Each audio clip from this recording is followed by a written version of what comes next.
to Beyond the Ring, a podcast that covers all things in the stock show industry from the informative to the insane, starring Ryan Rash. I don't want to be famous. I want it to be known I did it my way. And Dale Hummel. Make each day one you will not regret. Now on with the show. Welcome to Beyond the Ring. This is Dale Hummel with co-star Ryan Rash. Hello, hello, hello. Ryan, it's a snowy day this morning in Illinois. Not maybe as much snow as they thought we'd get, but we have accumulation and we have some accidents happening. Just before we recorded, I got a call from one of my children. That would have been Dylan, that found a telephone pole or something with his car. They seem to run into each other somehow. In Chicago?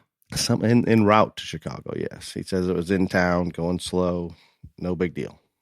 Just wanted to ask me if he should turn it into his insurance or not. And I said, well, let's see what the costs are first. Is the car still moving? Yes, it's functional, I believe. It's all these bumpers are it's plastic damage is what he would call it. Uh-huh. Okay. But I think there's going to be a lot of that today. There's just enough on the ground, and we're kind of like Texans right now because we just don't get that much snow anymore, so we have a hard time driving on it. Yeah, no, you're not like us. Bullshit. Mm-mm.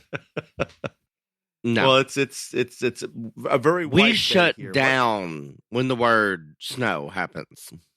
Yes, I'm aware. It's a mess. I remember so many times at Fort Worth, probably twice, that it got icy, and it was the biggest train wreck I've ever seen. It was awful. We do not handle it Absolutely awful. Well, do you have anything in the current event of things? I have a current event. That's it. Well, I have a couple. Let's go with yours first. No, you start, because your current event is not nearly as. I don't understand how you have. I watched the news all day yesterday. There's nothing but documents. Nothing. Well, I have some things that I believe I had last week, and I just failed to bring them up. So I'm good at that. So I am concerned about our debt ceiling, and obviously there's some Republicans that are planning on holding out and not extending the debt ceiling. That this is going to become more and more of a topic.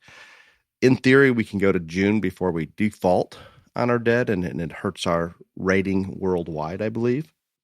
But as of right now, it is $93,000 per U.S. citizen, or almost $240,000 per taxpayer in debt that we're carrying and paying interest on. And it's hard for me to wrap my head around, where is this debt coming from? Who are we paying the interest to? It's hard for me to understand. But I can understand that we have my wife and I that obviously are paying taxes, and my two younger children in the house that are paying taxes, as well as two older children that are already out of the house. But let's just go with the household as is right now. There's four of us. We're over $900,000.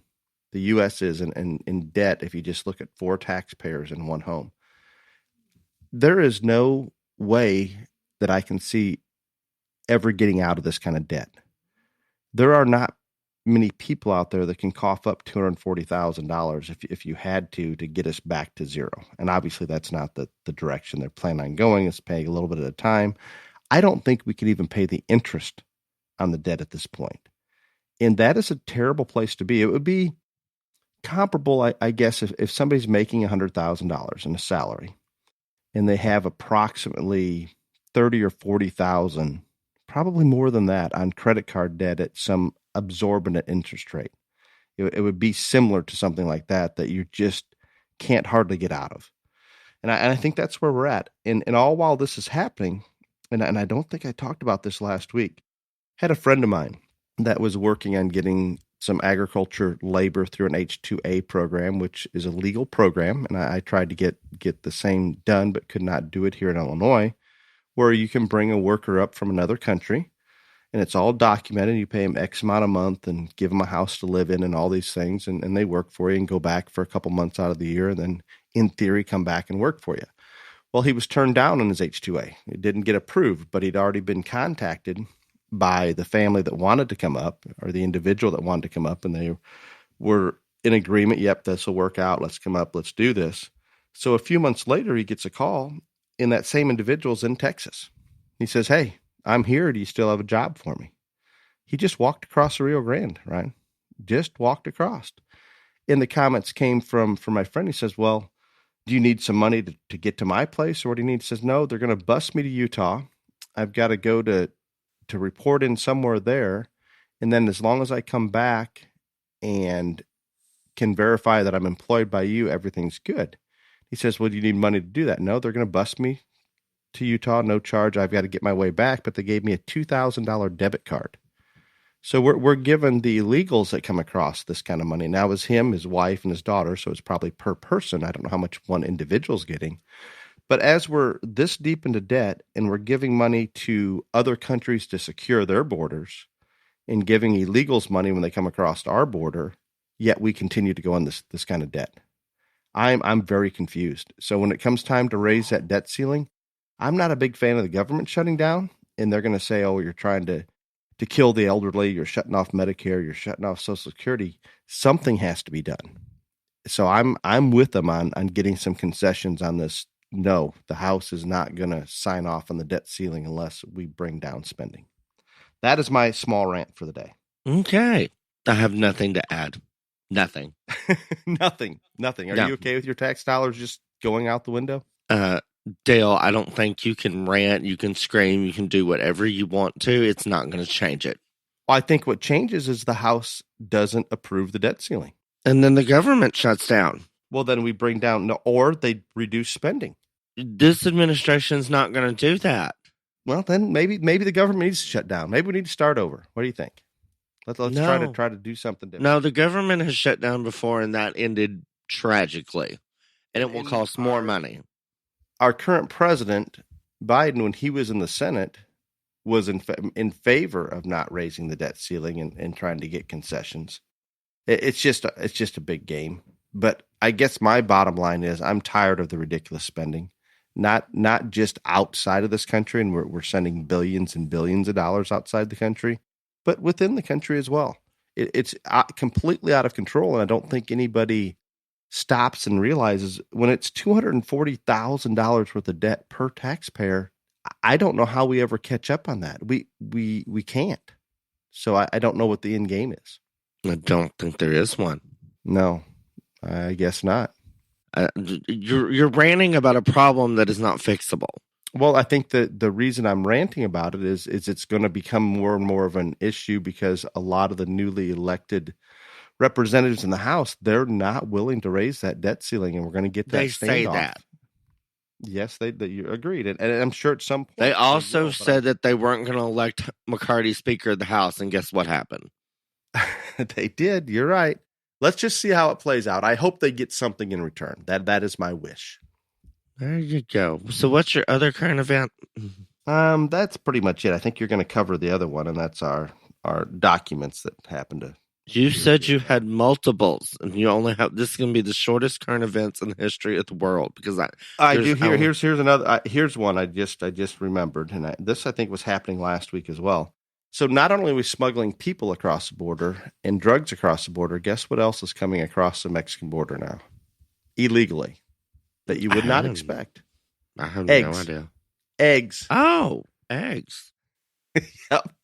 I think it was on Fox News. Some border town had stopped multiple trucks for smuggling eggs. And I don't know why the eggs are so high here. I know the bird flu must have written. Does anybody, I do understand that eggs are very expensive right now, and that's the thing, because there's all these memes about it. But I've never seen a news story on why the eggs are so high. The egg people say bird flu because they had to eradicate a bunch of birds. Others say that there's such a quick cycle that they should be back to normal by now. I think grain prices were higher, obviously, but that was for all animals consuming grain. So I don't know what the answer is. I obviously bird flu had something to do with it, but I don't know how it sustains itself at this level. I see. You would assume somebody's making money on it.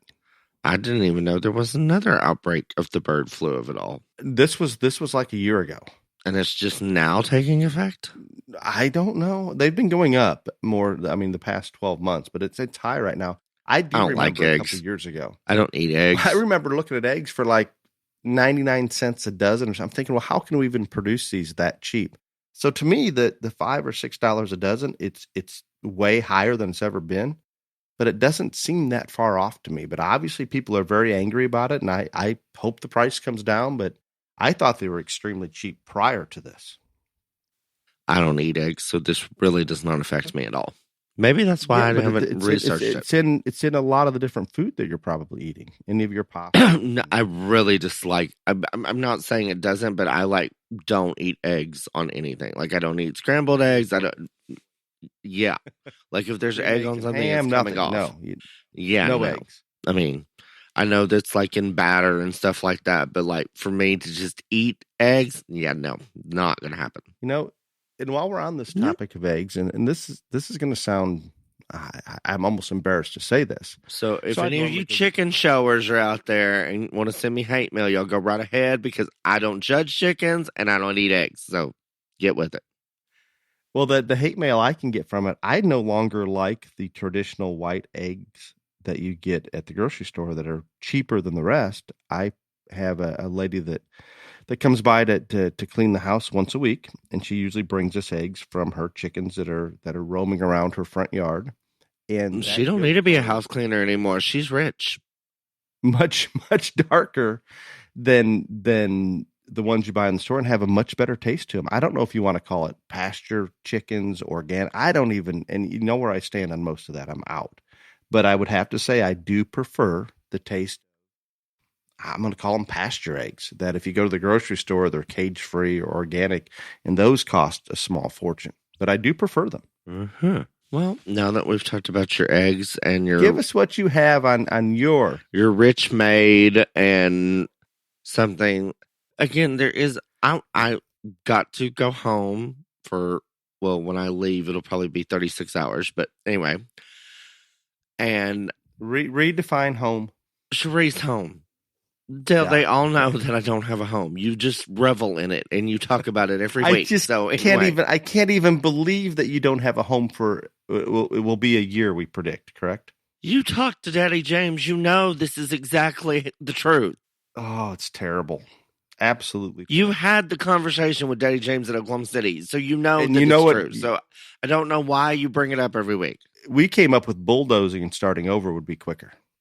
I do not disagree at all, but you also don't disagree that we should have left it alone. Yeah, well, I can't. Again, I'm not in charge, and unfortunately for Daddy James, neither is he. So the one that leads, maybe I have one more thing that leads in that you can help me with. So we hear about all these documents. You have to read them in the SCIF. What technically is a SCIF? I don't know what technically a SCIF is. I have no idea. A secure room where they're allowed to have these documents. Yeah, that's all I know. I mean, it's a room inside. You have to walk across the street from Capitol, and there's this building, and you have to have all this clearance. But no, I don't technically know what it is. But you're not allowed to bring the documents out of the SCIF, and I think that's going to come into some of the things you talk about. Right. So please have at it. Okay.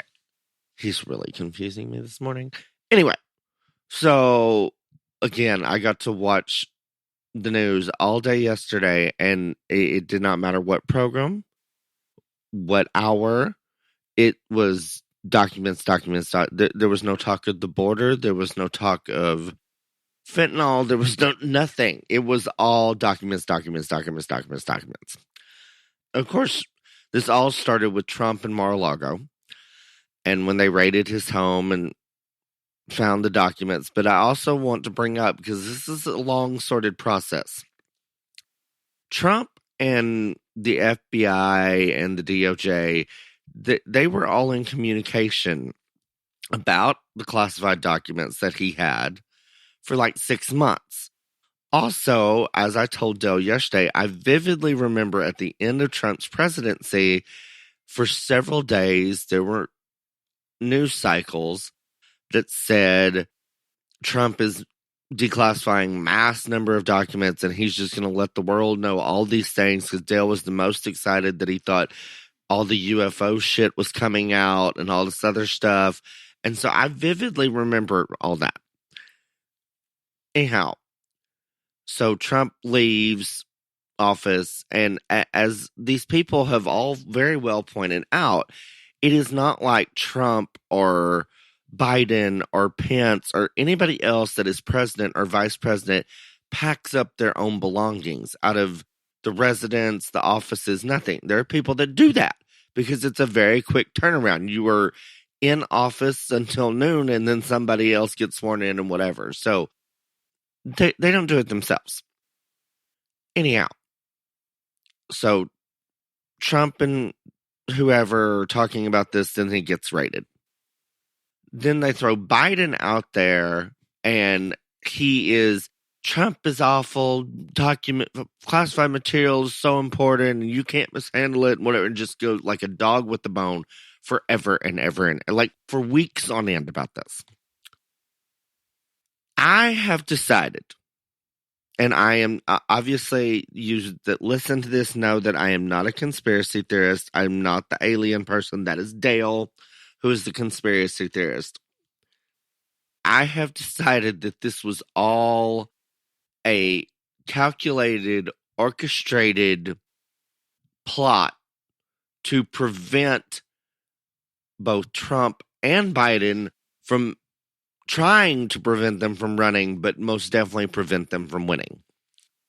Because Trump has all this out there against him, all this other stuff. This is the only new information. Now they send Biden out there day after day after day talking trash about Trump and his mishandling of this information. And now 4 different sets of documents have been found in different areas of Biden's many residences, his think tank, which I still can't even comprehend him having a think tank. But there's no way this man has been taking classified information for over 15 years. There's no way somebody in his staff, his closest aides, whatever, that he's had for years, didn't know this and still let him go on national TV and rip Trump to shreds, knowing what he had. Like, it makes no sense still. This sounds a little conspiracy-like to me. Just saying. A little conspiracy-like. I said I'm not a conspiracy theorist, but this is what I think. I agree with everything you're saying there. The only one that I can't tie together is that that who's ever behind it pulling the strings would do it to prevent both Trump and Biden from running. I can see one or the other. It's harder for me to wrap my head around both of them. But you're absolutely right, and you referred back to when Trump was going to declassify a whole bunch of things, and I did think that some of the UFO stuff, I was hopeful that it would come out at that point, and it obviously didn't. But there's a big difference between the president declassifying, maybe going through the formal process of declassifying, and I guess the biggest thing for me is when you go back there's the documents, and we don't know exactly what the documents are, but they did clarify some of the documents that were found in Biden's residence were from when he was a senator. And that's what concerns me. Yes. And well, all of it concerns me, but that he knowingly had to smuggle those out of the skiff is the way I look at it. That's the whole thing. You don't accidentally take them. No. And I think if anybody's going to get actual criminally charged, it's because now Pence has turned over a box of documents that he wasn't supposed to have, big pussy that he is, whatever. I'm out on Mike Pence. All things Mike Pence. Did you see that Trump stood up for him yesterday? No, I said didn't. That he don't. When the document thing came out, he said, leave Mike Pence alone. He's an honest guy. He's never done a dishonest thing in his life. He was very positive on him. I agree that he probably hasn't done a dishonest thing in his life. He's also a pussy. But anyway, moving on. The thing that Biden has the problem with, and that's why his cute little press secretary and all these other people just keep saying, I refer you to White House Counsel. I refer you to White House Counsel. Everybody's getting referred to White House Counsel, and White House Counsel is not talking. But like you said, when you're a senator, you have to go into the skiff, you have to show all this whatever to go see any classified documents that you need to look at depending on what committees you're on or all this other stuff. And then you leave, and those documents are supposed to stay there. There are classified material from when Joe Biden was a senator. So therefore, he stole them. It's black and white. There's no other explanation. No, this was not some random aide packed up the wrong box when I was vice president and loaded it on a truck and sent it to the think tank. No, he stole it. I still don't know what would ever be the purpose of having that document. You would assume that Chuck Schumer threw him under the bus so hard yesterday, or whenever I saw it yesterday. I mean, left no room for error. That this I was. did not hear that part. Oh yeah, Chuck Schumer on tape. Chuck Schumer said there is no way, no how, no possibility that this can happen. That he does not have a single classified document at his house. There is no reason for a senator to ever take a classified document to their house. I mean, threw him under the bus and then backed over it. I don't think they want Joe to run, Ryan. Is that what we're getting at? I don't know, but I really do believe that this was all orchestrated. And Dick Durbin did the same thing to Biden. I mean, even worse than Schumer, probably. And he has been one of his largest supporters. The first one that came out to support him was Dick Durbin. Yeah. And so, again, and I could be wrong, and this does sound very conspiracy-like. I'm not saying that it doesn't, but if there's no connection whatsoever and none of this is true, then the Biden administration is by far the dumbest group of freaking morons in the history of the world, bar none. Ryan, I think you can just listen to what they say. They are the dumbest group that's ever been in the White House. Dale, this is worse. Way worse. But that's it. That's all I have, because that's literally, I watched the news all day yesterday, and there was no talk of the border. There was no talk. The only other thing that got any traction is Camel Toe was giving a talk about the Declaration of Independence, and she left out freedom for all. And people aren't happy that she misquoted. Was it freedom, that or she I thought it was purposely? I thought it was freedom. She left a word out. I don't remember which one. She purposely misquoted the deal, and they're not happy with her. I thought it was life. No, it was life that she left out because of the abortion thing. I don't know. It was life. Okay, whatever. Yeah, but it wasn't a mistake. It was intentional, and I think it relates back that we don't deserve to have life. It all revolves around the abortion issue. But yeah, she believes she's the next one in line for the presidency in terms of who's going to run for president if Joe does not, and that is just ridiculous. I think she is. But it's already, and I had a nice visit with one of what I consider the most intelligent people I know that sent me on this China path years ago about what China was doing in their 50-year plan. And he's right. And I've seen this. The White House continues to come out, whether it's Biden, whether it's your little girlfriend, Camel Toe, whoever it may be, and they simply lie to the public. But there's a large enough percentage of the population in the United States that believe these lies. And they continue to tell them, and it just, the one issue goes away. We go from the debacle in Afghanistan to the border to, I mean, there's 6, 7, 8, 9. There's multiple crises that Biden has screwed up, but they get up there and lie about it. Another crisis or debacle comes along and they forget about the last one. And we have this continual cycle. And as long as they stand up there and lie about it, most of the population seems to be okay with it. And partially because the mainstream media kind of gets on board with it. It's shocking to me. Shocking. We may have gone long in current events today, Ryan. No, I think that's actually way shorter than normal. Okay. Do you have any other current events, or would you like to tell us a little bit about BTRJLA? I don't have any BTRJLA news because I'm not prepared this week. I overslept. I'm not. So other than the fact that when this airs, I will have posted me, not Dale, me, Me, as an I. Not your secretary? Dale has Not your nothing to personal do with assistant. this. There is no personal assistant. Well, There is no I freaking fairy. There is no recommended nothing. posting them. I recommended. No, doing you it. did How's not that? recommend, Dale. You said. Let's That you not. did. Don't even go there with me. Anyway, I will have posted. I encouraged you to do it. Yeah, that's not exactly what you did either. But all of the champions on social media, we posted the national top 10 on social media.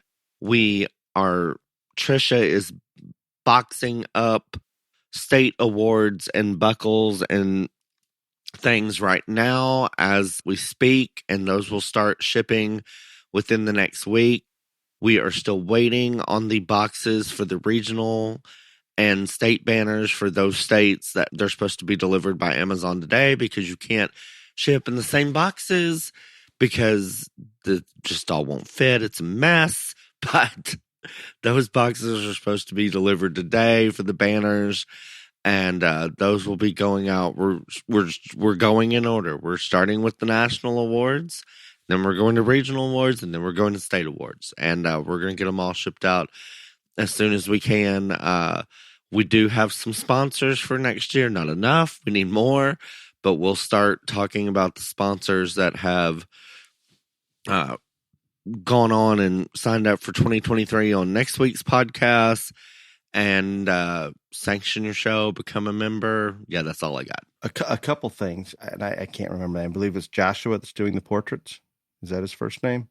That donated the portraits for. Yeah. I'd gotten, I don't remember which family, but they were super excited about that. And I've go back. We presented Paisley Carlson her banner and trophy at Fort Worth Stock Show this past week. And I don't think we've recorded obviously since then, but just the number of people when she's walking to her car or from point A to B with that banner and that trophy, amazing. We went down to the stockyards afterwards and tried to find, she wanted a picture under the Fort Worth Stockyards sign that goes across the street, and she couldn't hardly get from point A to B because everybody's stopping her, asking her about that trophy, Ryan. So you did very well designing that. It got a lot of attention. Very, very, very good. So it's gone well. And you, I believe you, and I had asked this about the jackets. You had to get obviously their sizes, and the jackets are being made for the national awards. The jackets have been ordered, but as I said, we ordered them we posted final points on January 9th, and we ordered them on January 10th, but these jackets are over $200 a piece. So therefore, I was not going to order them until the point standings were final, and it will take 6 to 8 weeks for those jackets to come in. And it's only 40 of you, and you're just going to have to wait.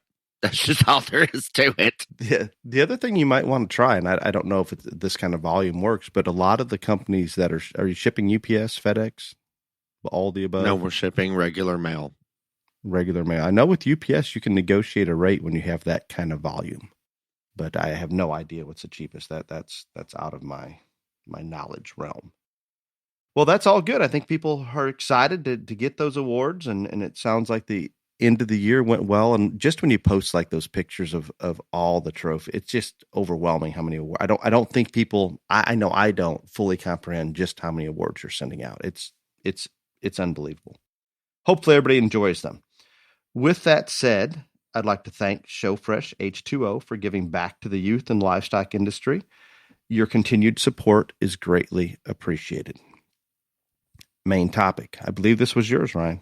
I'm pretty sure. That's all the love your little ShowFresh H2O people get? That's it?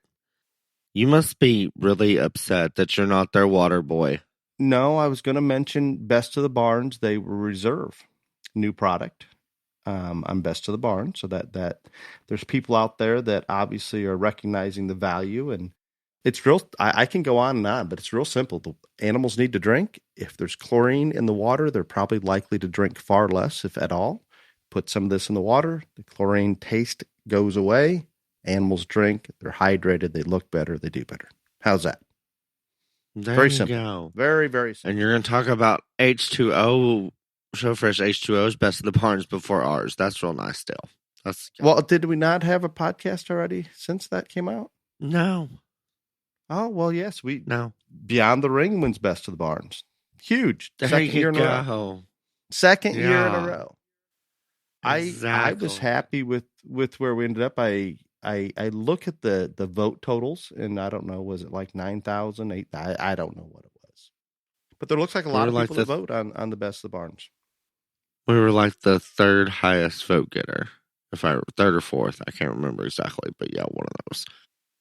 Excellent. And we're very, very grateful to all the listeners and fans that not only voted, but listen each week. Thank you, thank you, thank you. And then Dale was all Twitter-pated because he also won GOAT Operation of the Year. Dale won everything in the Best of the Barns. He is the all-around champion of Best of the Barns. The Water Boy champion, the GOAT champion, the podcast, all of it. Just all of it. Literally. You won it all. We do appreciate those that went out there and voted, and we never dreamed it would get this far. I was visiting with our producer here before we logged in and started the recording this morning, and I was just asking about what episodes were popular, Ryan. I think, I don't know, maybe Target Practice or one of them we just released was like 25,000 downloads in the first week. It's just continues to grow, and it's hard for me to wrap my head around. But I appreciate all of those of you out there that tune in each week, and it makes it all possible for us. Thank you. Thank you to Sullivan Supply for having the Best of the Barns contest, because I'm sure that's not easy to count all those votes and do all that work. But we appreciate you for not. We appreciate you highlighting those of the livestock industry that try to help and be successful at the same time. So there you go. Absolutely. Today's main topic current events ever, because you drug it out. Oh, congratulations. God. Well, it's a little more than it was some BTI. It's a lot of things.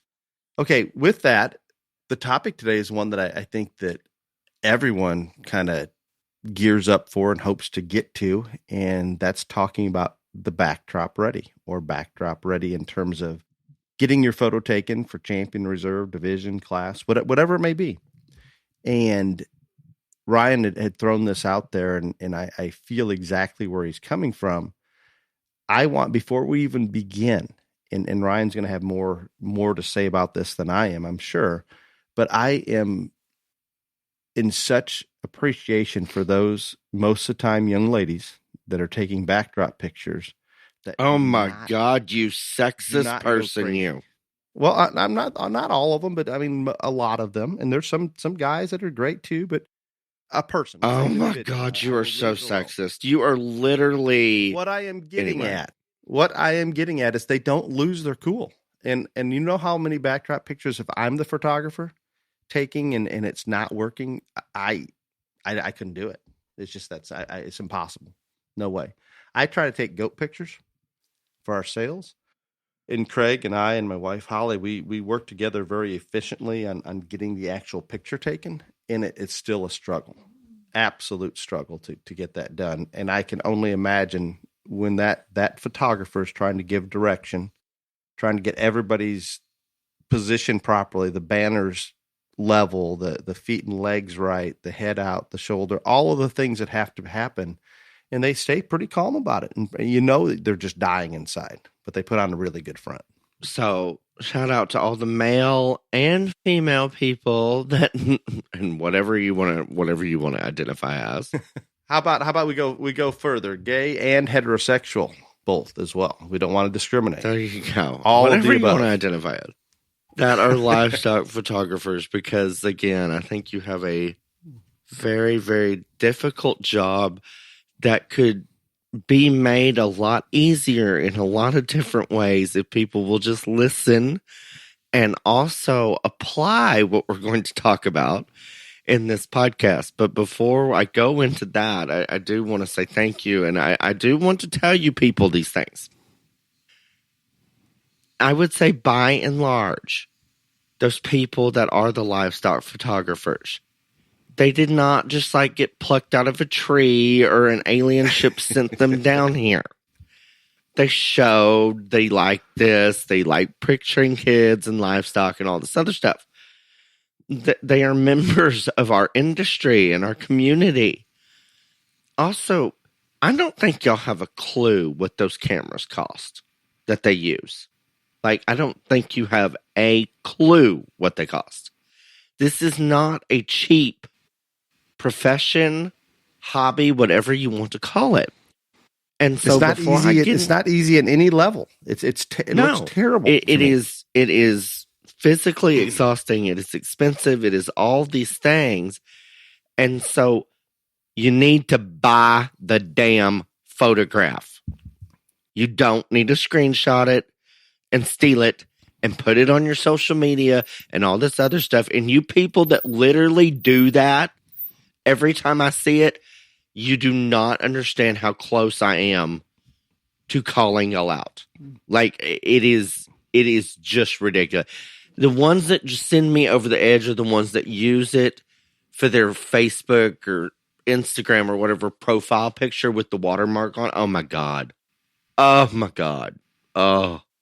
And what I don't understand is on this, and I'm going to rant for just a little bit, and then I'm going to move on. But I'm not joking. This really pisses me off, and I'm not a photographer, and it does send me into orbit anytime I see somebody screenshot one that's got the watermark on it and put it on social media. Almost every single photographer will let you stand behind them and take a picture with your camera at a backdrop. Now, it's not going to be nearly as good as their picture, but they'll still let you do it. When they don't have to, by the way, they could ban that, but they don't. And yet then you still go on their website and you screenshot their work and their artistry, steal it, and put it on your social media. That is bullshit. Just bullshit. Not a sensitive topic for you, is it? No, it is not. And again, I'm not a photographer, and I'm telling you, there is nothing in this industry that makes me that angry. Nothing. I can verify this. You do bring this up on occasion to me. I mean, it absolutely sends me over the edge. But anyhow, so that is my rant. And you made a comment earlier. There's one thing that I want to happen at the backdrop, and I want it to be, let's listen to what the photographer tells you to do. Very simple. Well, yeah, very simple. I mean, and again, like you have to listen, and I have been involved in probably some of the biggest group pictures of anyone in the world in the livestock industry, whether as a judge or as someone who won, and we hired homeless people to come stand in our picture because we weren't well liked, but because we wanted one of those big ones, whatever. But you have to listen to the photographer, but everyone has to listen. Not just the showman, everyone there has to listen to make this work. But there are things that you can do and know and plan for that will make her or his job and everyone standing there at the backdrop's life much, much easier. And so the first thing that I am going to say is, and this is not something that the backdrop people or the livestock photographers will tell you, but I am going to tell you, not only as a judge, not only as an exhibitor or someone in a group, but I am going to tell you that everyone needs to abide by this rule next. If it's at the end of the show and the grand champion has just been named, you need to, even if you've been standing there waiting for a picture, you need to let the grand champion go on and get their picture and the reserve grand champion. Just those two, or if it's a top 5, because you had a while to get your picture done and you waited till the end, and that's fine. There's nothing wrong with that. But in terms of etiquette, you need to let those people, and it needs to happen in the order, unless if the grand champion's not there or they're not ready and they say go on without us, then let the reserve go. But it is rude if you are reserve 3rd, 4th, 5th to cut in front of somebody higher than you. I'm just telling you it's rude. And number 2, everybody else needs to let those pictures get taken. And the only reason why is that man or that woman has been there judging all day long. They have to be in those pictures, and then they want to go. They want to go for so many reasons that I can't explain to you. in the short matter of this podcast, but they want to go. They do not want to wait. Ryan, this one sounds a little. It sounds a little self-serving. No, it's not just me. It is not just me. Oh, so you want to wait, Dale, when you've judged a show? No. Okay, so then don't say this is self-serving. It is every judge.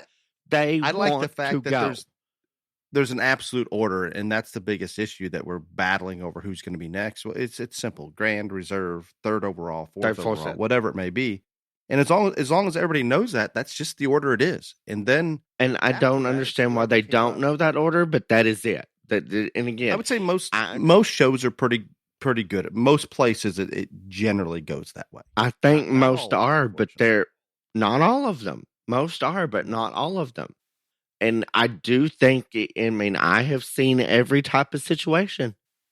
And I have seen, and not just as a judge, but also as someone who won or whatever. I'm just going to tell you, one year when I was a kid in Denver, I'm not going to say who, and I'm not going to say whatever, but when I was a kid in Denver, we won a deal, and the people of Reserve were pissed, and they cut right in front of us. And it was a scene. They meant for it to be a scene. And so, anyhow, well, that gives you just cause to call them out if you want. It's okay. No, it was a million years ago and whatever, and I still see these people. So, anyhow, but just let those overall winners go. Let it be in the order that they happen. So, most importantly, and this is not self-serving, that for me, I'm just speaking up for all judges. There is 900 reasons why they want to get in a car and go somewhere else at that point that you won't ever understand if you're not a judge. And a lot of y'all don't get it. You just don't. And so let that happen. But there are things that you can do. And the first thing that needs to happen is you need to, whether it is just you and your animal, or you and your animal and 32 of your closest friends. I don't care. Or the homeless that you hired, or whoever it may be. That was me. I hired homeless people because we got it. I think we still have some of that happening a little bit. You all need to be there, and you need to be ready when it's time to take your photo. So if you just won, because I hope there's not 32 people in a breed champion or a class champion picture, which I have seen before, and I'm not judging, but then you need to get them all there, and you need to be ready. And if you're not there and with all your people, then you need to let the people behind you say, hey, we're not here, we're not ready, y'all go on. Do not hold up the whole process because Granny hasn't made it out of the stands, or Jim Bob, the front leg person, is going to get another beer. Okay? Just don't. Let other people go on and take their pictures. Let them think. But don't go up to that backdrop and say, we're ready, if you're not all there. And you know. And the celebrating is good. We encourage that, but No, I'm fine with it. I think that is wonderful. And I think if you can get 62 people in a picture, that is great. But don't hold up the process if you're not ready. And that probably is what's holding it up as much as anything. When they're up there and we're still waiting on whoever that went to go gets that is maybe the biggest culprit of slowing things down.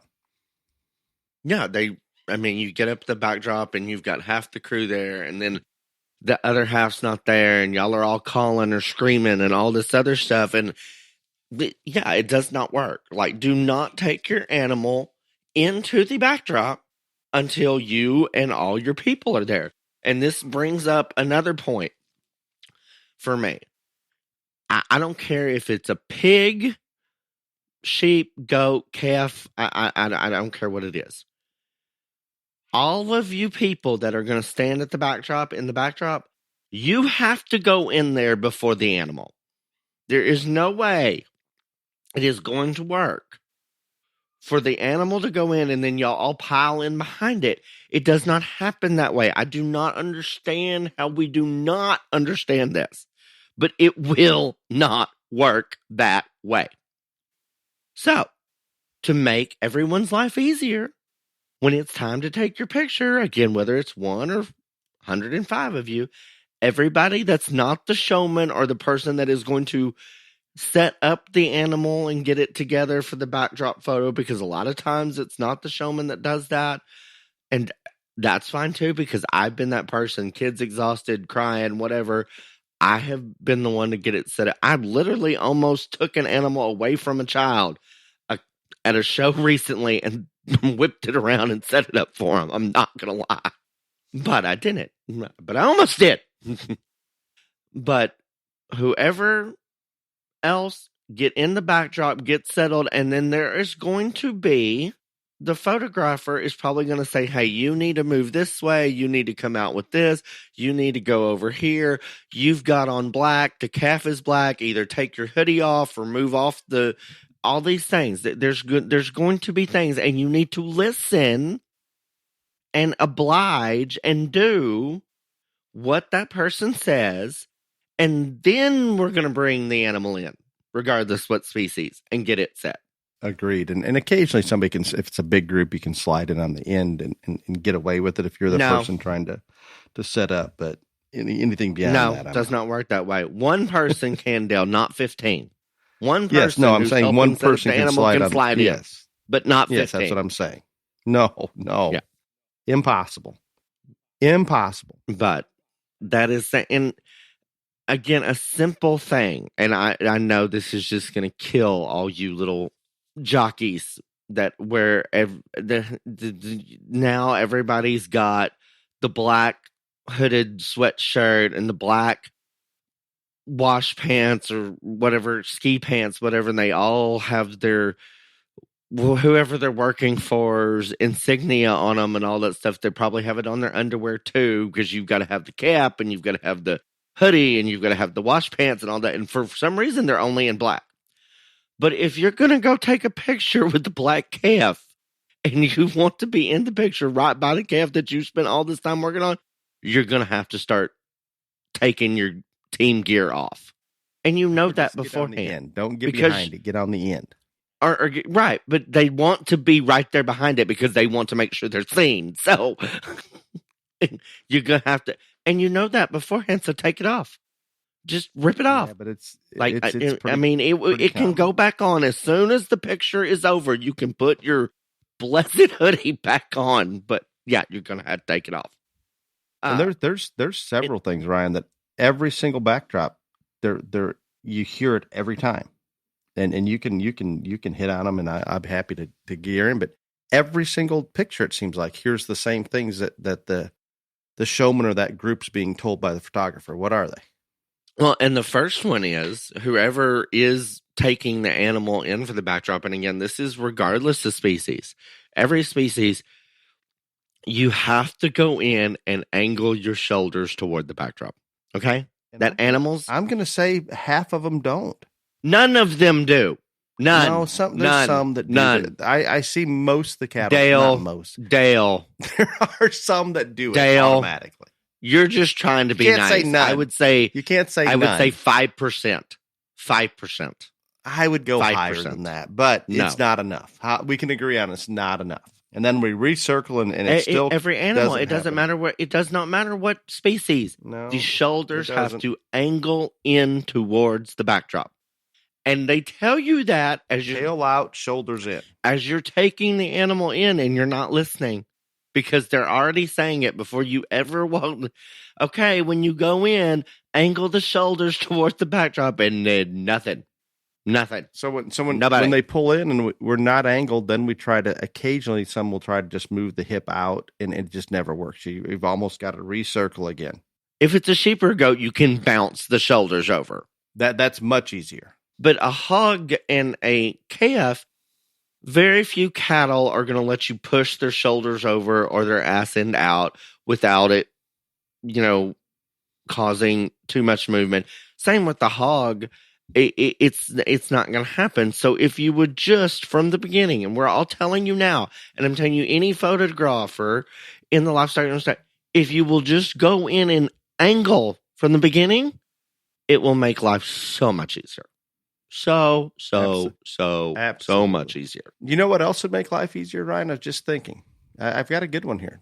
You can remember this. You're way old enough, not to disclose your age, but when we showed those hogs that were completely dried out and sucked up and starving, how much easier was it to backdrop those hogs then? Picture them. Much better. These hogs today, they're so full, they're not hungry. And we can't do anything with them. They just wander. So you want to starve the hogs for a backdrop? If we would change the trend to hard doing, really wrung out ones, it would be a lot quicker at the backdrop. That's all I'm saying. I'm just leaving it at that. Much easier at the backdrop. Photographers would appreciate it. Okay. In all seriousness, when it comes time to picture those hogs, it's a whole nother beast. It just is. I mean, it'd be like an uncooperative calf every single time. They just, I don't know how I don't know how that photographer has the patience to continue. And I've watched them go through marshmallows, a can of beer, a show stick, a plastic. I mean, anything and everything. And those hogs would just pay no attention to any of it to get that head up. Crazy. Absolutely crazy. So Dale wants to change the entire look of the swine industry to make it easier for the backdrop picture. There you go. Yes, okay. Yes, the convenience of the backdrop picture. Great. Another thing in terms of trying to make things easier and all this other stuff, if you know that your animal has a quirk or is uncooperative, and I'll just use, for example, the Beefmaster heifer of a kid of ours that's showing right now that's done a lot of winning, she absolutely will not put her ears forward. Like, it takes an act of God. And so every time we go to the backdrop, whether it's a junior or open show, I explained that. I said, hey, literally, I don't know what it is, but she refuses to put her ears forward. If it's that, or your animal's skittish, or they don't like noise, or whatever it is, because a lot of you have taken your animals to the backdrop on multiple occasions. If you will let that photographer know, hey, we don't need a pom-pom, we don't need anything, just like lightly whatever, and the ears will come forward. Or no one can get near this one with the show stick, or don't push on whatever it is, because backdrop pictures are awfully hard as it is. And if you know there is something about your animal that if somebody does it to them, it's going to make the situation worse, let those people beforehand know. Help them help you, is what I'm saying. Like, all animals have quirks, everything. It's not a big deal. Nothing to be ashamed of. But if they don't know that your animal is sensitive about XYZ, then they can't help you. Agreed completely. We want to do everything we can. And we haven't brought this up, but if we think about at the moment getting that perfect picture, and I think everybody, the owners, the posse, the photographer, everybody's trying to get the best picture possible at that backdrop. And as a judge, you obviously want that picture to be pretty good on your champions or your top 5 or whatever that may be. And it does take patience. It does take a lot of things. But if we can do a lot of these things that Ryan's talking about, or that we've discussed, it's gonna end result is you're gonna get a better picture. You just have to have faith that photographer does this for a living. Every single show they're going to, they're trying to get that shot, and just listen to them. And I've been at the backdrop, Ryan, as a judge or as a participant or exhibitor, whatever you want to call it, and the photographer will give instruction, and they just won't conform, and it is difficult sometimes for me to understand. I understand, like you said, if the animal has a quirk or something, but even where we're at right now with the cattle pictures at the backdrop, where if you're standing on the other side of the animal, it maybe doesn't look the best, but I can assure you that when we pull that the shoulders in, the nose is coming out, we've got those hind legs staggered as the photographer wants, it's going to end up with a pretty darn good picture. But it does look a little odd from the position standing behind them. Okay, but see, this goes back to, like, people ask me all the time, is it okay for a kid or whatever to look out into the crowd when they're showing to see if the animal is set up right? It's just, and I mean, we're not talking about hogs because they're in constant motion. I said, And I say, yes, that I think that is perfectly fine, because just what you're saying, Dale, what we think will look the best on our side of the deal is not the judge's perspective or the photographer's perspective. And so, yeah, I don't think there's a problem in the world with someone, after they get their sheep, goat, or calf set, looking up to somebody that's on that side of the judge and just looking at them. And all you got to do is nod yes or shake off no. Now, that's where it stops. The jumping up and down and screaming for and all this other stuff in the show ring, no. But there is nothing wrong with you looking up there to get assurance that, yeah, that's the right look for that, because we're not on that side.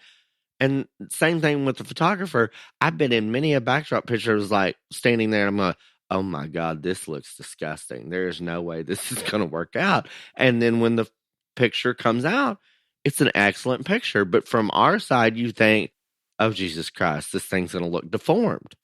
But you have to listen. And that goes, I mean, you have to listen.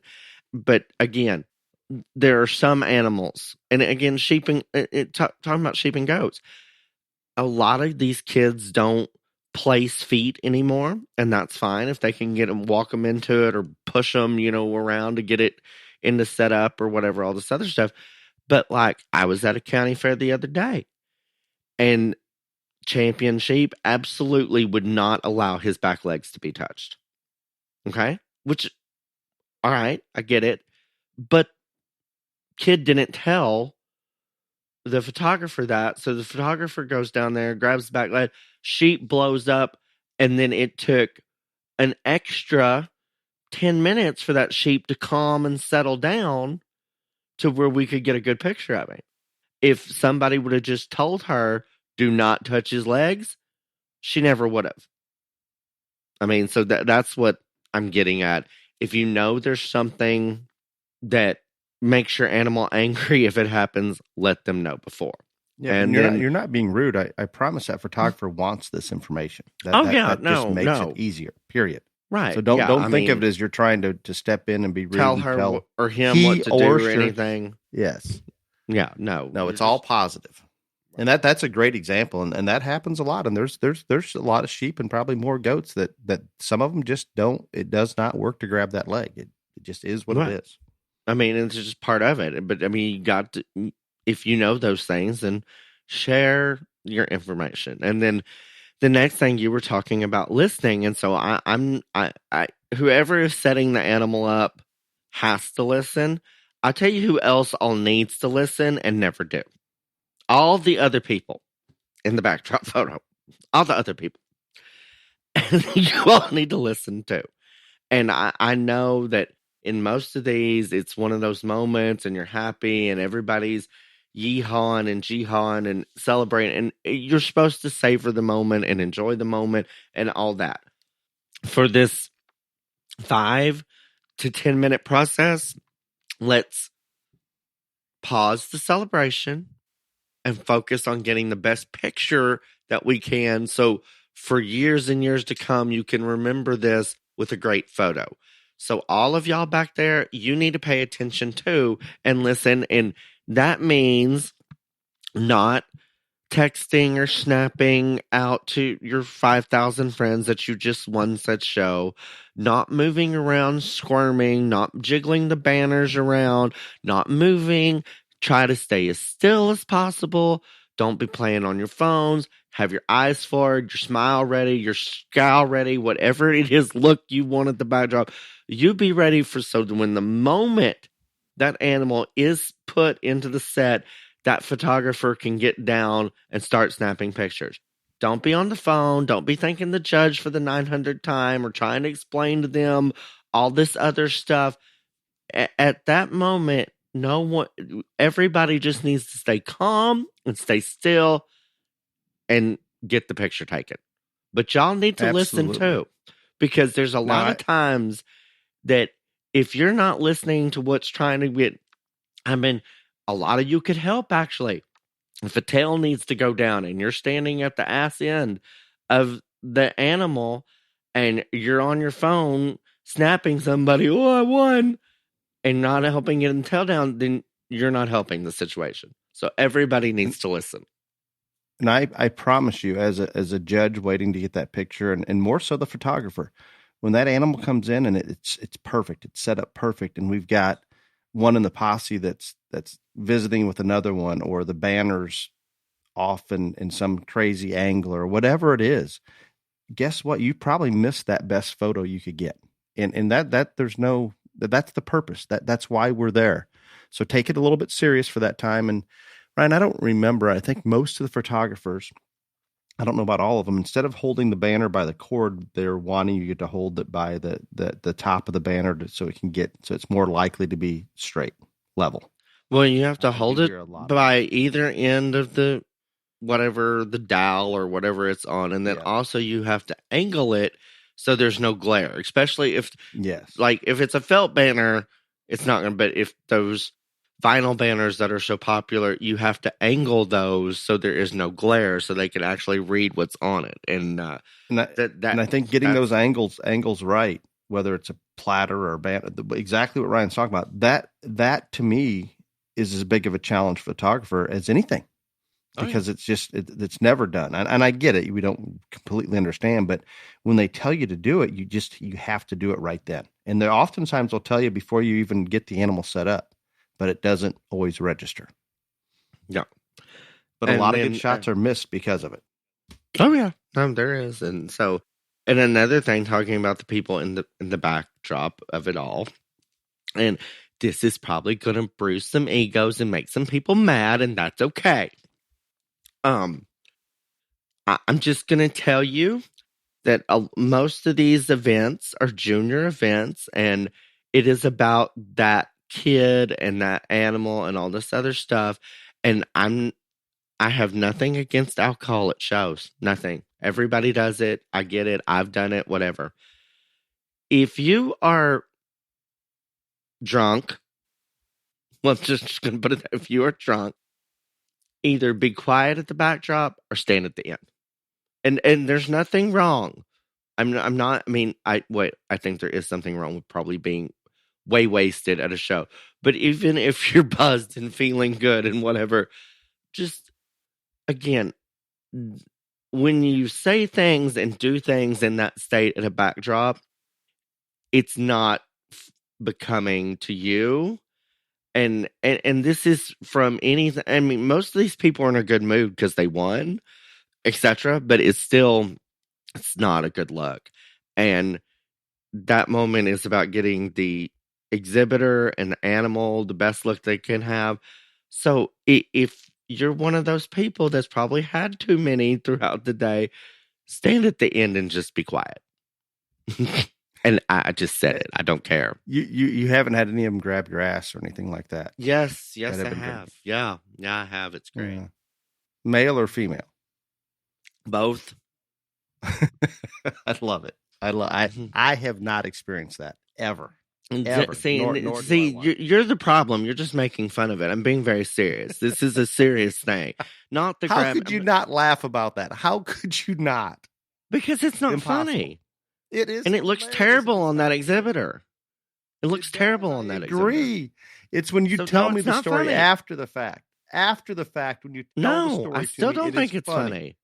No, I don't. And I'm not talking about just that. I'm talking about people that are loud and mouthy that they won. I agree with all that. All of the things. Like, just try to keep it together for that little bit. Right there. And then if you want to go out and have 20 more beers and ride on the top of the trailer home, I don't care. But do that. Do you have other things, Dale? No, I think it's just, it becomes very simple to me. We want the best photo possible. I think the photographer's 99% of the time going to be able to get that done if we listen to he or she. And real simple. Everything else that we've kind of talked about is following the photographer's instruction and being considerate of time, whether it's for the judge, the photographer, the others waiting in line, all of those things. And everything that we talk about kind of revolves around those exact things. And those pictures are going to be, as years go on, that's your memory. I mean, I want you to enjoy the moment, all those things, but getting a good pictures is important. I think everybody wants that. So let's better facilitate how to get that done. It seems pretty simple, but it just every single show. And Ryan, you've explained it well. It seems to be a continued reoccurring issue on how to do that.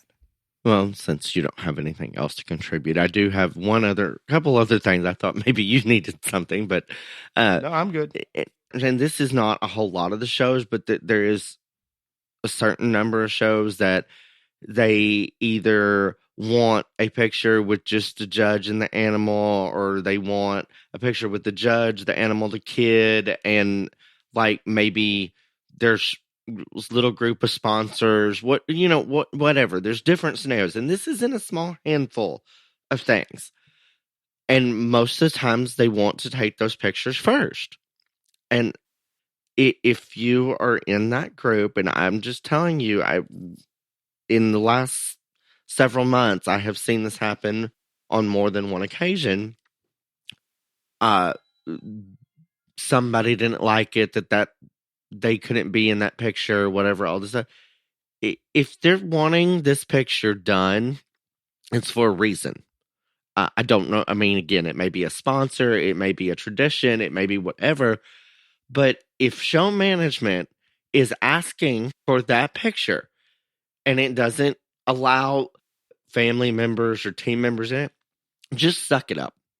Okay, you're going to get your picture. Just suck it up. There's no reason to express your unhappiness about it, because I don't know what the reasons are. They want that picture. It doesn't help the situation at all. It doesn't help the situation at all. And again, there's lots of times where shows just want a picture of the kid, the animal, and the judge. That's nothing against you. That's what they want, because they hang it they put it in a photo and put it in their office or whatever. None of this is against you. They're just trying to do the things that they need done. And so just suck it up, and it will be all right. I promise you. You will get your moment. You will get your picture. It will be fine. And I think, Ryan, it's probably a little more normal to you. It seems to me that those pictures are not exclusively, but a lot of the Texas shows are more that no, way. And I think they are I mean, probably, and so maybe that's why it doesn't bother me or whatever as much. But there are almost every Texas major show wants a picture of just judge, animal, and kid, and like for the grand overall. And so again, just do it, just whatever. But I mean, there are the county fair I was at the other day. They wanted a picture with just whoever sponsored that division, judge, kid, animal. And I mean, it's fine. Just everybody's going to live through it. Everybody's going to get their moment at the backdrop. Everybody calm down. It's going to be okay. And then really the only other thing that I have, because I've already done my rant about buying the pictures and all this other stuff, and I'm sure there are things that I have left off that I could do a whole nother episode on this about, but this one's already running longer. Dale didn't think again that this one would make time and all this other stuff. When it is all said and done, and one other, I'm going to say this anyway, and this is going to be unpopular too, but anyway, again, when you are trying to get the animal set up, and it does not matter to me, I do not care, do not think that it is going to look bad or whatever. If the child is tired, if the animal is obviously tired, if someone else gets along better with that animal, whatever. All these people, I think there's this stigma that says the kid has to set the animal up at the backdrop, or at least try, or it's going to look like the kid doesn't work with the animal. We don't care at that point. Like, I'm being real honest. The kid did the job in the ring that needed to be done, and obviously did it good enough to win whatever it is that the judge is going to. No one cares at that point. That kid may be exhausted. Like, if it's a major victory, that kid may be so emotionally out of it that it's not possible. Whoever can set the animal up the quickest, whether it is kid, parent, broker, breeder, just go with that. And again, that's not going to be popular, but it's the truth. Just go with that. I'm good with that, but you're right. That you hear when that happens, you'll hear some grumbling from the fringes. Yeah, and it's just because they're mad that they got beat. Then that's just all there's to it. I'm sorry, but again, I don't think anybody cares at that point. They want the best picture that everybody can get, and so, but that is that little thing. And backdrop pictures are the most awkward thing there is. You've got 32 people crammed in a small confined space trying to get an animal in there, and they are awkward. So anything you can do to make them less awkward, it is appreciated as a judge and as someone who has been an exhibitor and also been standing there. Don't make the moments more awkward. Just don't. Like, again, be quiet, be still, get through it and move on. But when it's over, and I'm not asking for all 62 people of you to go over there, but one person, and it probably, if it's a junior thing, be a parent, go up and thank that photographer and her. I mean, you don't have to thank her team to say he or she or their team, but say, hey, we appreciate what you do, all this other stuff, because other than show management, I think the person that gets thanked the least is a photographer, and they deserve thanks. Because it is probably you don't hear that very much. You know what? You just don't. Oh, I tell them thank you every single time. No, the exhibitors, that posse when they're leaving, it just it does happen, but not as much as it should. No, and that's why I'm making this the final point. I'm not asking for every fitter to walk up to whoever and shake their hand and say thank you, but I'm saying if you are the kid or at least a parent of the kid that took that picture, go up and tell one of those people thank you. And I promise you that this is like thanking show management or any of these other things. It will go a long way, because even though there's a lot of these photographers out here doing this, you're going to see them again, and they're going to remember that's one of the, 12 people over the last 10 years that told me thank you at a backdrop. I'm going to try to make this kid's picture the best it can be. And so there is no one who gets thanked. The two people that get thanked less, that have the two toughest jobs, are show management and livestock photographers. And again, I appreciate you more than you know. I know that I have left out things, and all my little livestock photographer friends, when this drops, will text me and say, oh, you forgot this or you forgot that. So maybe down the road there will be an episode 2, but I did think it was important to put this out there, and have information. And then the only other things, Dale said that I was been selfish about some of these things on this. No, but I'm fixing to be selfish now. And this has nothing to do with livestock photographers, but it does have to do with pictures at a show. And this probably didn't happen to anybody else. And so this probably, if I'm judging, still in the ring, still judging, please don't come up and ask for a picture. Just don't. If you want one after the show, great, but please do not come to the side of the ring, because you're going to motion me over there, and I'm going to come over there because for whatever reason I just do, because I feel like I need to. Maybe it's an emergency. Maybe it's something that actually needs to. I mean, but do not ask for a picture if I'm still judging the show. And I'm not trying to be disrespectful to anybody that's done this. It is extremely disrespectful to the rest of the exhibitors. And so just please don't do it. If you want one, come up before the show. If I'm on a break, that's fine. But if I'm still in the ring, please do not ask for that. There's one thing that you did address briefly that I want you to better explain, because I can't put my finger on why, but at the backdrop, and maybe it's more as a judge, you had talked about it's just a little bit uncomfortable always for some unknown reason. No, it's awkward. It is the most awkward situation ever. And I agree 100%, but I don't understand why. I'll tell you why.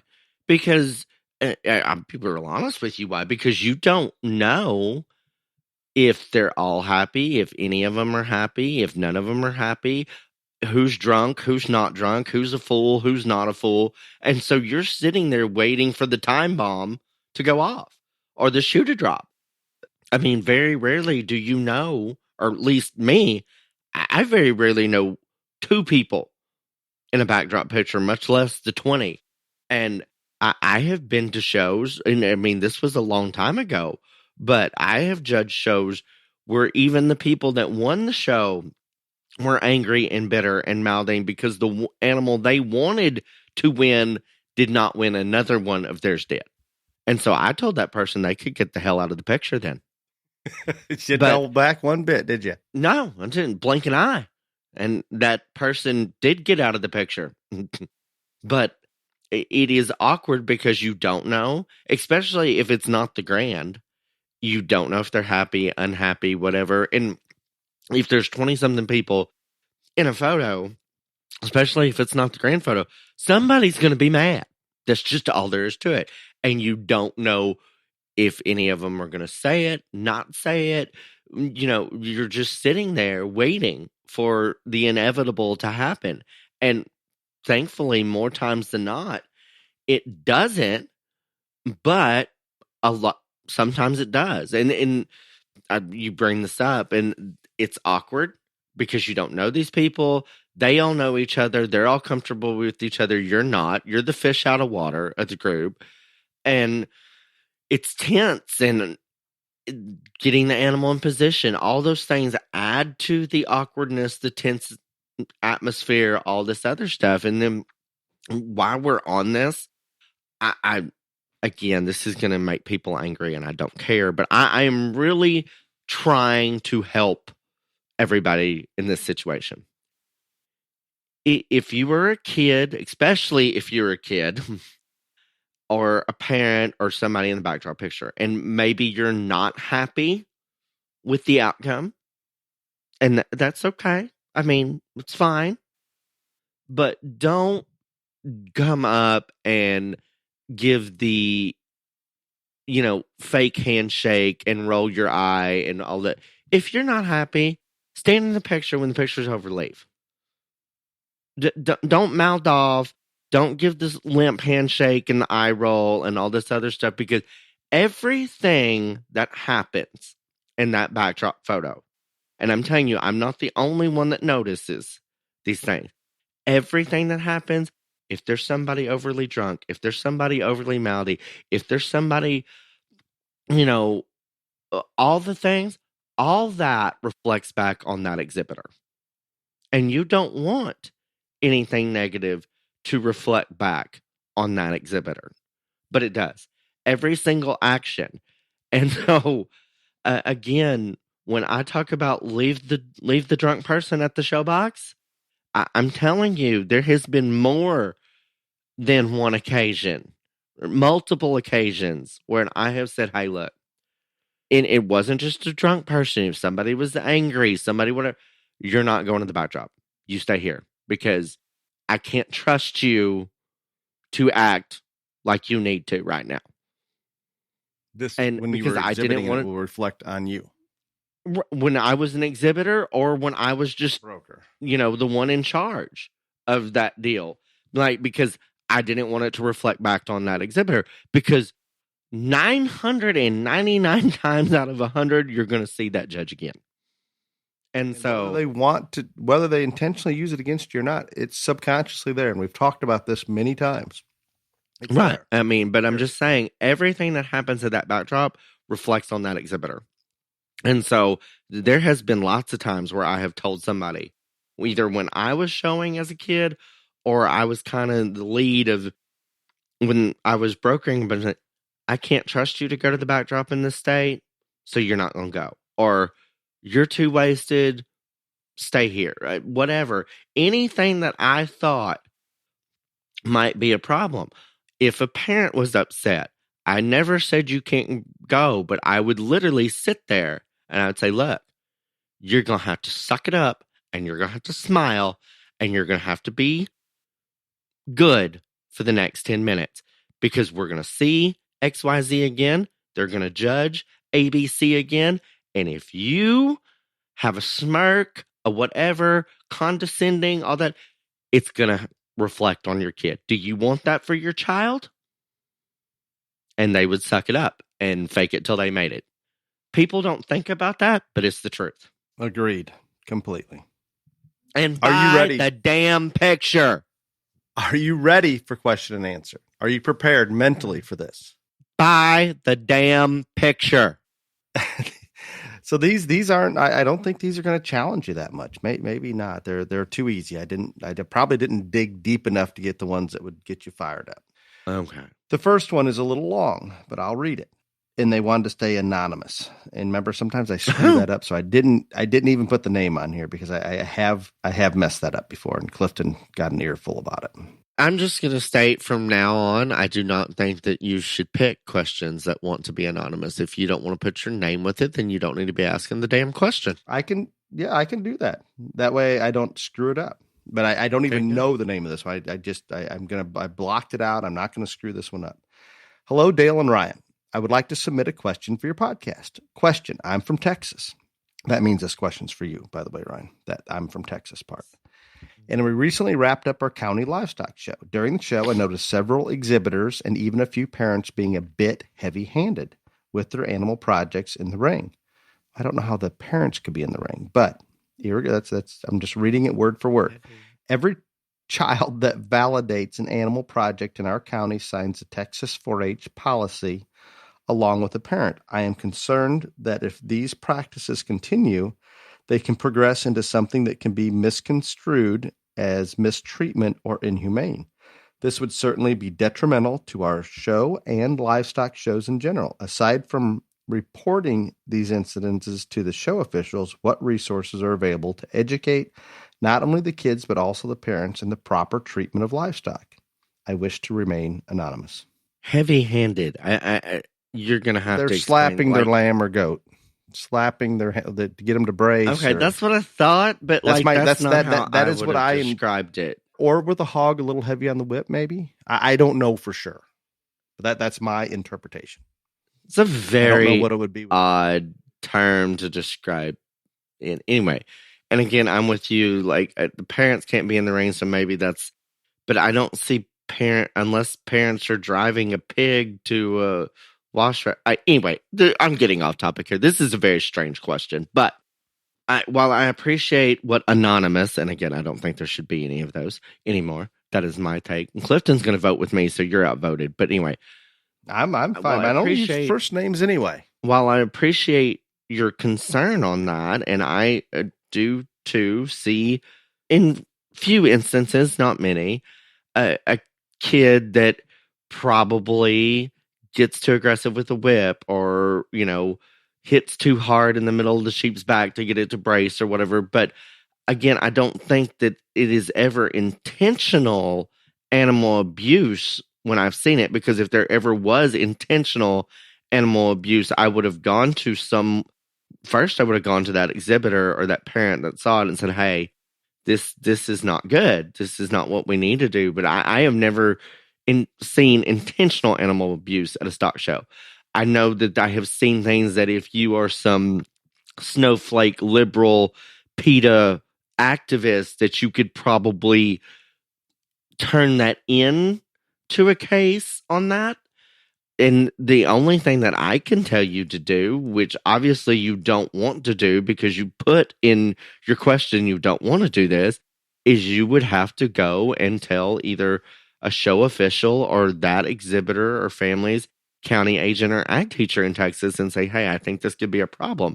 But you stated in your question you don't want to do that. So said aside from report, I think in addition to that, I think is where they're going. Oh, okay. Well, I took it that they didn't want to do it that way. And I think they did that, and maybe is not enough. So it's a hard one. There is no in addition to that, because you either go to that family and exhibitor, you go to show management, or you go to ag teacher county agent, because if it truly is a situation where they're abusing an animal, and again, she didn't seem to put it that way. Heavy-handed does not say abuse to me. Then there's nothing. I mean, you've done what you can do. This is a very odd question. Well, I can take it. I can take it a little.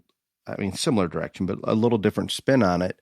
I understand what the person's trying to get at. I believe. Well, I get it too, but it's still like, where are you going? Yes. And I think it's more an issue. I don't think this person's overly concerned, and they get what you're saying and what we consider abuse versus not abuse versus getting the animal in line to show, all of those things.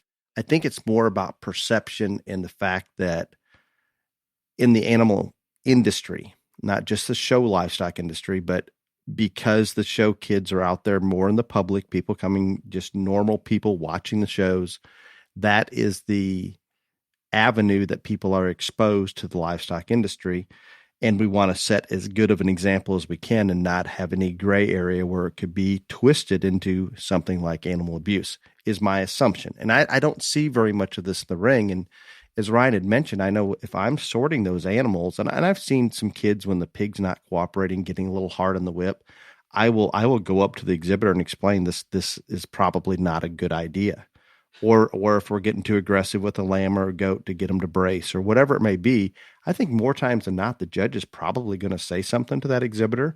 If the judge doesn't, or maybe the show manager. And I think for the most part, we all understand that we need a positive perception. And I think for the most part, 99% of the people showing understand that.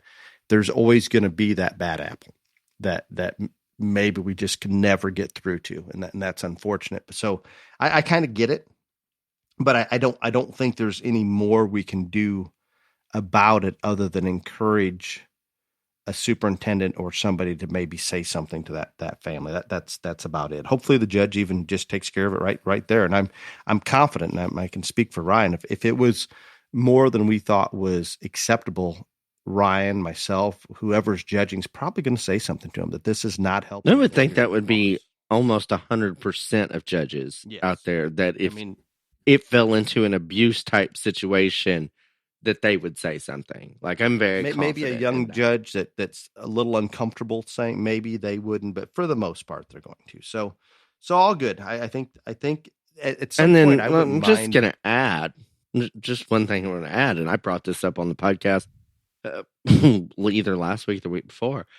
I was showing a Fort Worth Open show, and heifer would not stop, and the only way to get her to stop was literally to sucker punch her in the nose, and I broke my knuckle on it, and that heifer did not feel a thing.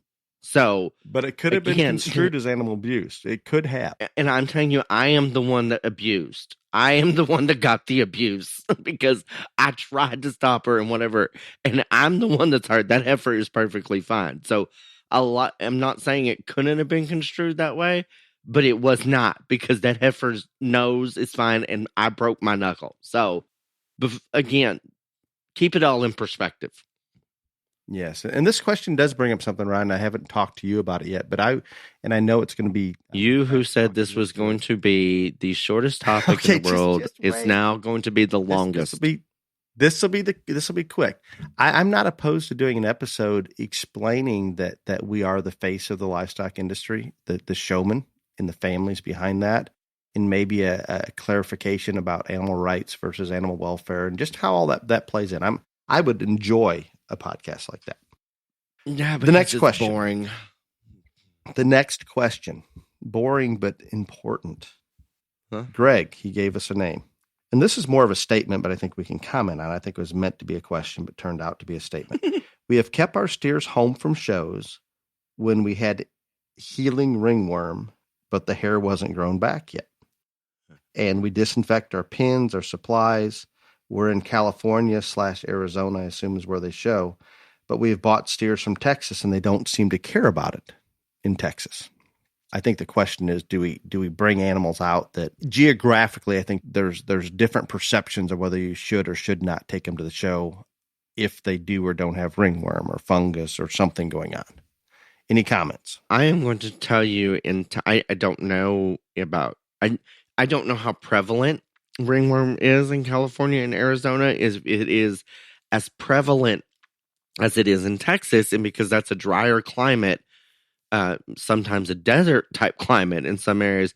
I'm just saying I'm unaware if it is as prevalent out there as it is in Texas. Texas, it is very prevalent, and whether the hair is grown back or not, there are going to be animals that show in Texas whether the hair is grown back.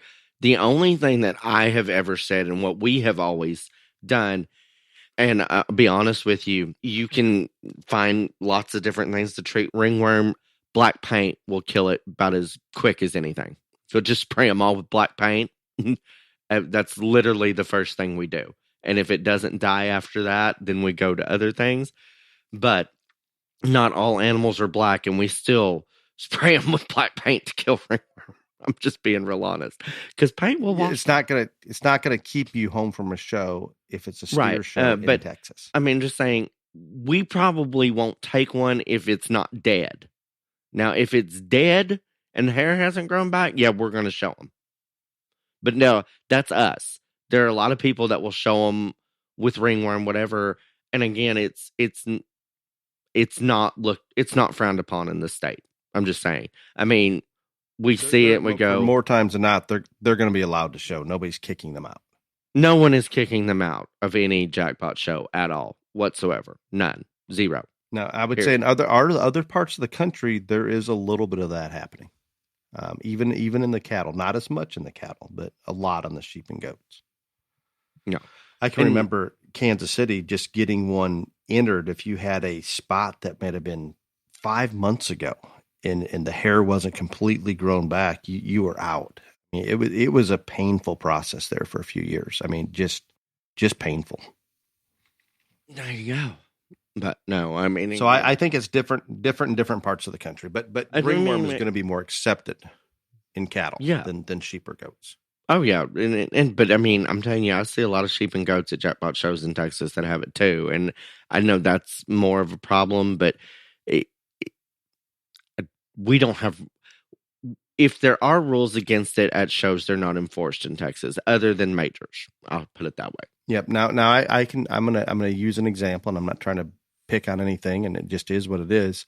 At the Fort Worth Goat Show, I'm standing on the rail, 7 deep. I finally get up to the front, and there's a couple beside me that had a goat, their child in that class.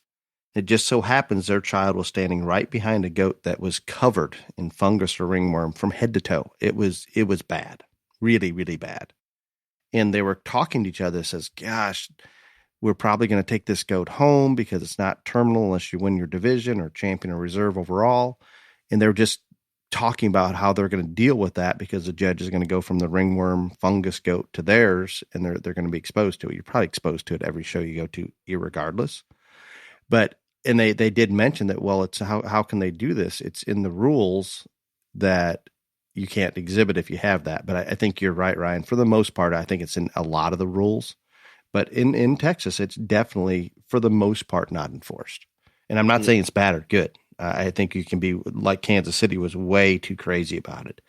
But I think it should be the exhibitors that just restrict themselves from bringing something that's obviously contagious. They just don't do it. I'm not putting it on the show necessarily to enforce it, but the exhibitor should know better. Well, and I agree. And I do think ringworm in sheep and goats is way more contagious than cattle.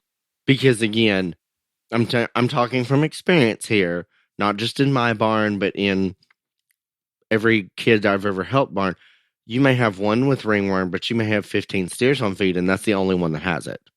Where I think it's a much more probable in the sheep and goat thing that if one gets it in your barn, multiple are going to have it. Would you agree with that, Dale?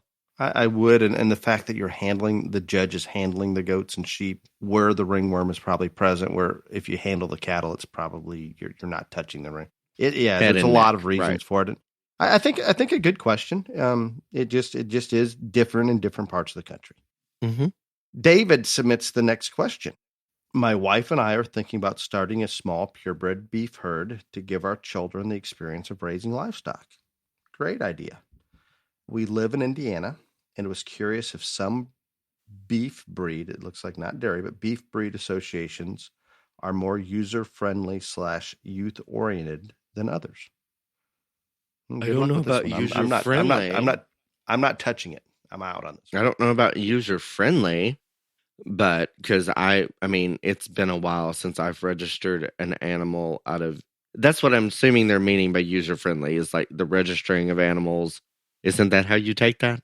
I think so, and just making like a junior national enjoyable, I assume. Or no, like that part I get, but I was like the user. I understand the other part, but user friendly, I don't. Yeah, and maybe just cooperative, easy.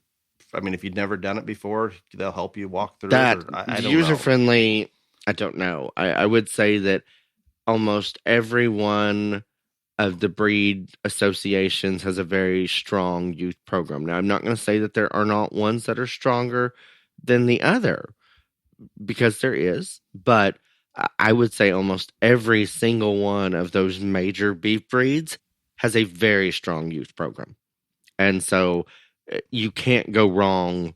I would, if this is going to be part of your selection criteria on which breed you, I would probably not even worry about that, because whatever, as long as it's one of those major beef breeds that are very popular and very relevant, and from Americans all the way to British, exotic, whatever, it's going to have a strong youth program. So that's probably irrelevant in your selection process. Now, the user-friendly deal, yeah. I know a breed that Dale would say is not very user-friendly, but I'll be quiet. I'm not saying anything. I am abstaining. That's not what you said last night. What is not user-friendly? That's not what you said last night. Okay, I will explain the situation since you're so excited to throw me on the bus. I'm not. I didn't say anything. I just said you would probably not. You have said enough. Enough. All breeds as user friendly.